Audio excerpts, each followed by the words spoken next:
موت کے بعد جو چیزیں کام آتی ہیں یا جو اعمال کام آنے ہیں حدیث کے مطابق وہ 3 ہیں.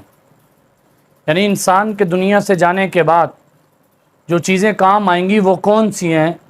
حدیث کے مطابق حضرت انس رضی اللہ تعالیٰ عنہ سے روایت ہے، اللہ کے نبی صلی اللہ علیہ وسلم نے ارشاد فرمایا جب انسان انتقال کر جاتا ہے تو 3 اعمال کے علاوہ تمام اعمال اجر و ثواب کا سلسلہ منقطع کر دیا جاتا ہے.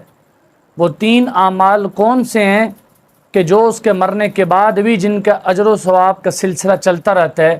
نمبر 1 صدقہ جاریہ، نمبر 2 وہ علم جس سے نفع اٹھایا جائے، نمبر 3 نیک اولاد جو اس کے دنیا سے پردہ کرنے کے بعد انتقال کرنے کے بعد اس کے لیے دعا کرتی رہے.